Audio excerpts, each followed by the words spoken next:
Masakit para sa isang babae na maging pambayad utang lamang.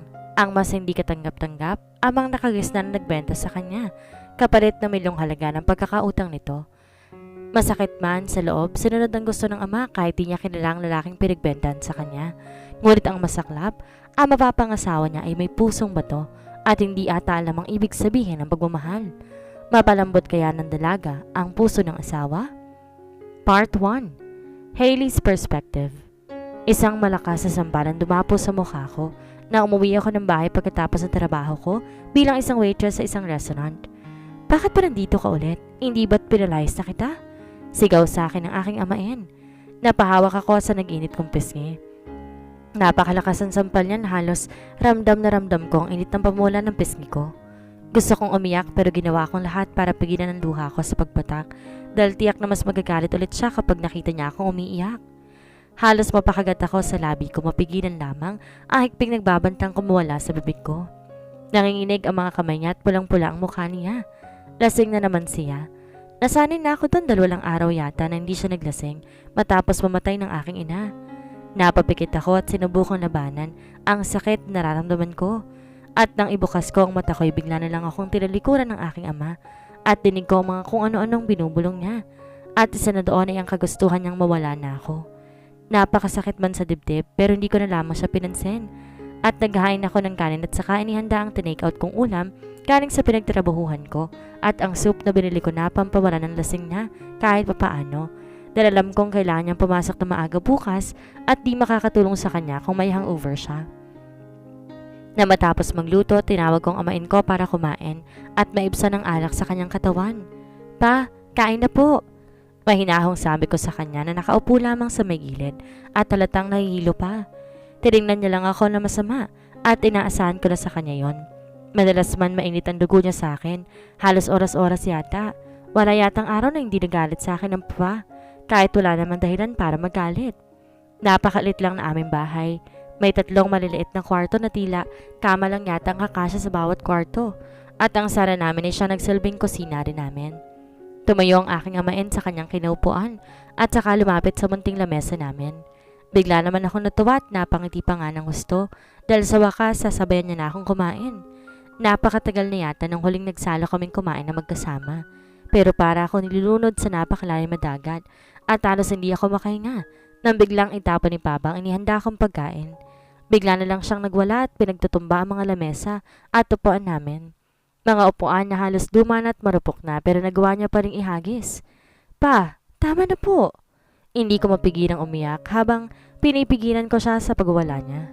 Hindi ba't sinabi kong ayaw na ayaw kitang nakikita na umiiyak sa harapan ko? Dahil kahit umiyak ka pa ng dugo, hindi kita kakaawaan. Sigaw niya sabay hila sa kwelyo ko at pinisilampisin ko na napakadiin. Nasasaktan ako at di ko yun masabi dahil labis na higpit ang pagpisil niya rito. Tanging mga luha ko na lang yata nagmamakaawang bitawan niya ako. Pero mukhang di niya makita ang pagmamakaawa ng nasasaktan kong pagluha.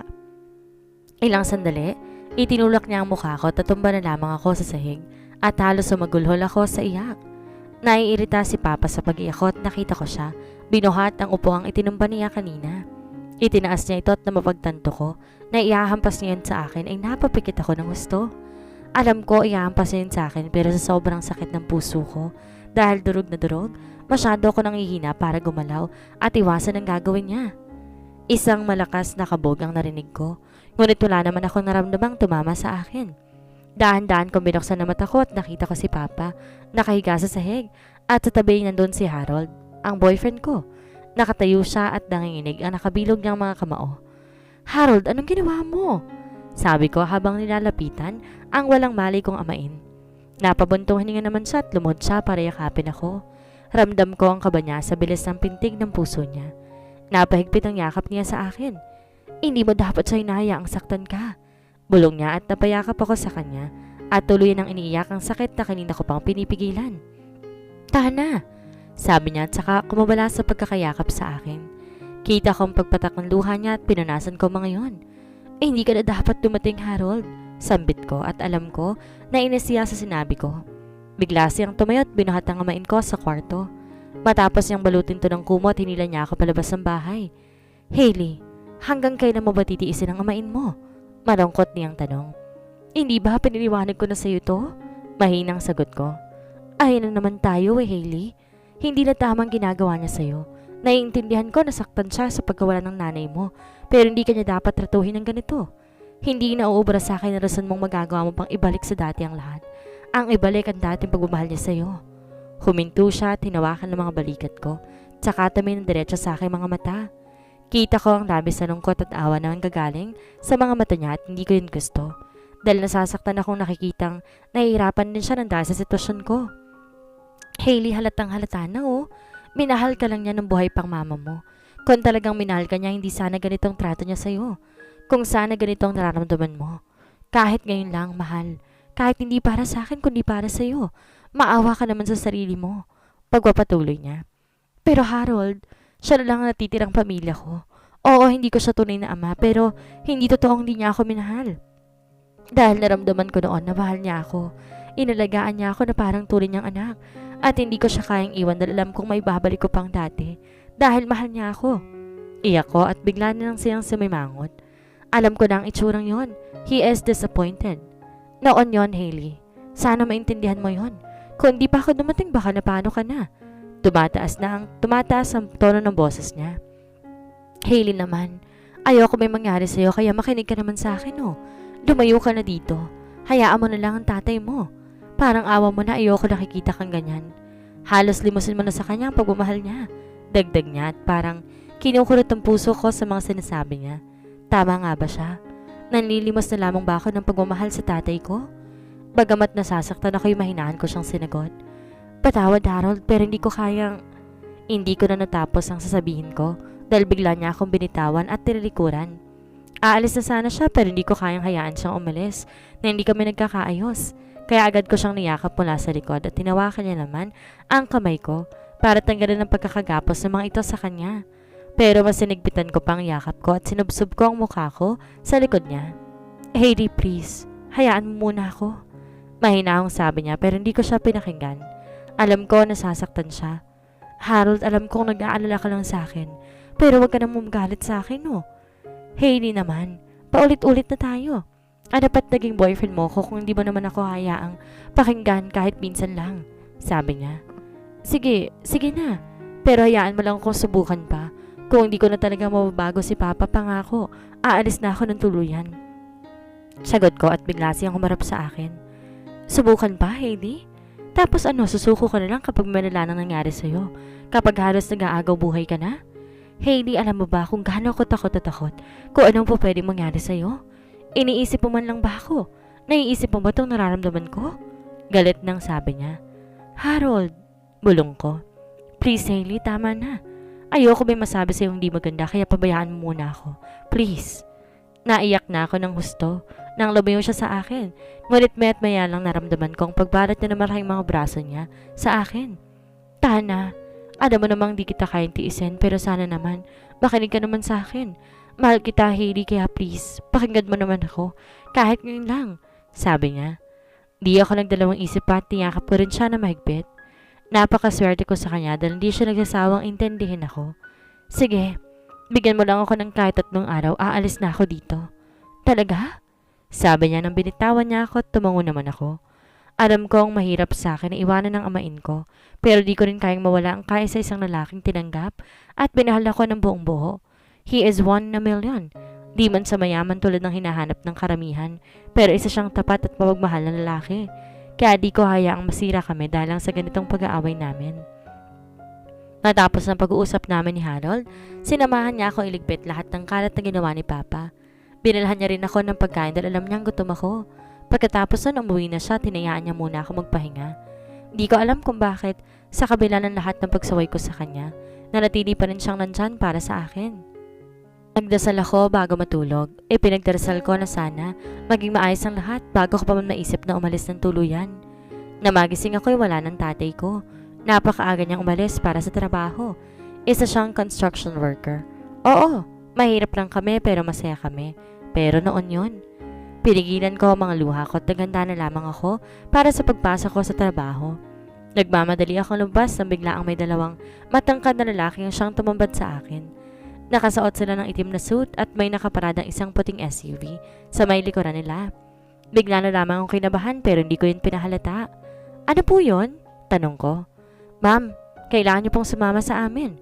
Sabi nung nasa bandang kanan na lalaki. Mas lalo akong kinabahan sa sinabi niya. Bakit po? Pasensya na po pero kailangan ko na pong umalis. Sabi ko. Nagmamadali na ako ngunit nang akong aalis na ako. Bigla na lang akong hinawakan ng lalaki. At hindi ako nakasigaw dahil tinakpan nito ang bibig ko habang hawak ng isang itim na panyo. At walang kapitbahay na makakita sa amin dahil natakpan ng munti naming bahay at ako ng SUV nila. At kahit pa magawa akong sumigaw, duda ako na marinig nila agad ako dahil may kalayuan din ang bawat pagitan ng mga bahay dito sa lugar namin. Sinubukan kong pumulag ngunit kahit anong panlalaban ko ay wala akong laban sa lakas at pwersa ng mga lalaking ito. Maya-maya pa bigla na lang ako nasa loob ng van at unti-unti ako nakaramdam ng pagkahilo. Diyos ko, ano nangyayari? Kinikidnap pa nila ako pero bakit ako? Nasa isip ko nang tuluyang humihina ang pandinig ko at nagdidilim na ng tuluyan ang paningin ko. Hailey's perspective. Nagising na lamang ako sa napakalawak na kwarto. Nang pagtanto ko nakahiga ako sa isang malaking kamay, agad ako napaupo. Halos sinilip ko pa ang katawan ko sa ilalim ng kumot na nakabalot sa akin at agad ako napabuntong hininga na napakalalim. Ramdam ko ang ginhawa sa loob ko na makita kong may suot-suot pa rin akong damit. Akala ko ginahasa ako ng mga dumakip sa akin. Hindi ko alam kung ilang oras na ba akong walang malay. Nang tumuyo ako'y nakaramdam ako ng bahagyang pagkahilo. Di ko na alam kung bakit pero sa tingin ko'y dahil may tama na rin ang gamot na nasa panyong iyon sa akin. Gusto ko mang maupo pero kailangan ko makaalis sa lugar na to. Agad ako nagtungo sa pintuan ngunit nang subukan kong buksan to, napagtanto kong nakalakto mula sa labas. Nakaramdam ako ng takot at pilit kong binuksan ng pinto pero namang pilit ko'y wala rin naging saysay. I'm in panic kaya naman agad akong lumapit sa bintana pero laking gulat ko na makita kong napakataas pa na ng kwartong kinaroroonan ko. Gusto ko mang tumalon, tiyak mababalian ako ng buto at nung nagkataon madali lang akong hulihin ng mga kidnapper at di mapapadali sa akin ang sumubok na tumakas muli kung may bali ako. Tumingin ako sa paligid para sana humingi ng tulong pero puro puno lang ang nakikita ko. Kaya naman palagay ko'y nasa isang private property ako. Wala akong makitang kalsada mula sa bintanang to. Anong gagawin ko? Nasa isip ko habang ramdam ko ang kaba sa puso ko. Bumagsak ang mga luha mula sa aking mga mata. Di ako makapaniwalang na-kidnap ako at di ko man lang alam kung nasan ako kung sinong nagpa-kidnap sa akin. Maging ang dahilan ng pagparito ko. Ang tayong hindin ko na lang ay ma-realize sana agad ng tatay ko o kaya ni Harold na nawawala ako. Nanlambot ang tuhod ko sa takot at naupo ako sa kama nang biglang marinig ko ang pagbukas ng pinto. Ang agad akong gumilid at rinig ko ang bilis ng tibok ng puso ko habang inaabangan ko sinong taang nagbukas noon. Maya-maya pa isang matandang lalaki na sa palagay ko nasa edad 40 o 50 pataas ang tumambad sa harapan. Maputi, matangkad at kahit matanda na may itsura pa rin ito. Well, kasunod niya ang dalawang naglalaki ang lalaki na nakasuot ng itim na damit. Mukha silang bodyguards sa matandang to. Tinitigan ko silang dalawa. Isa sa kanila ang lalaki nagpunta sa bahay namin.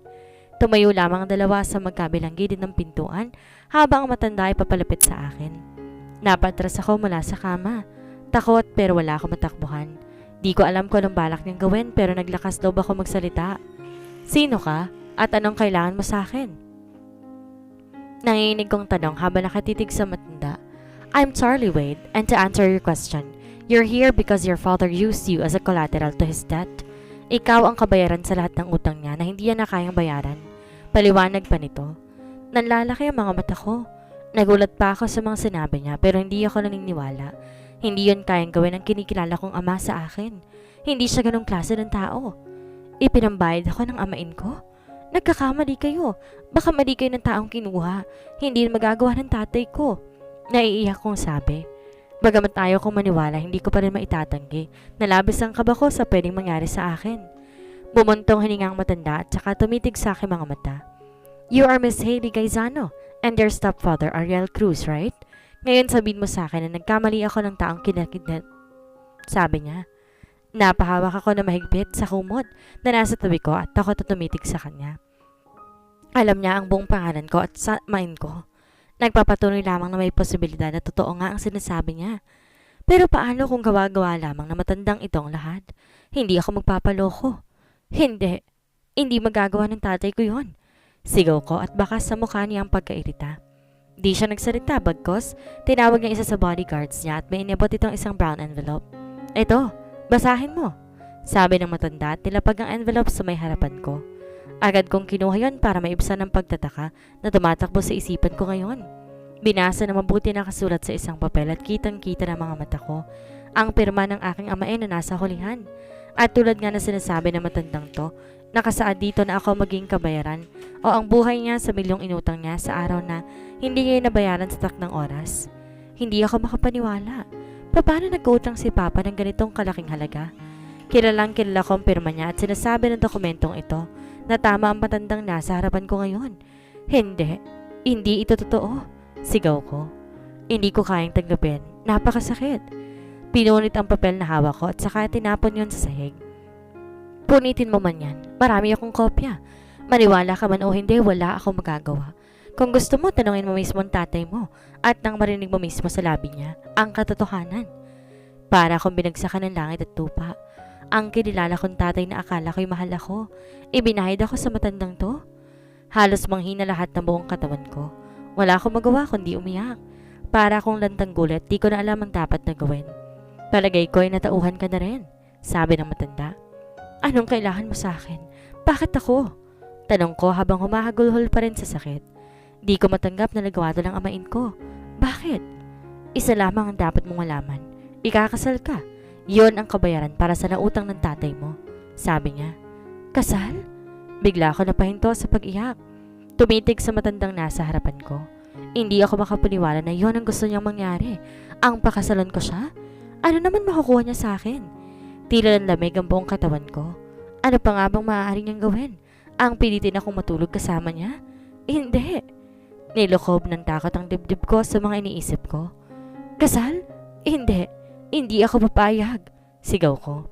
Hindi ako papayag na ikasal sa matandang to. Hindi. Hindi maaari. Sa ayaw at sa gusto mo, pakakasalan mo ang anak ko. Kung hindi, buhay ng amain mo ang kapalit. Naiintindihan mo ba ako, Hailey Gaisano? Para akong na-estatwang nakatitig sa kanya. Natatakot ako sa maaari niyang gawin sa amain ko, oo. Galit ako.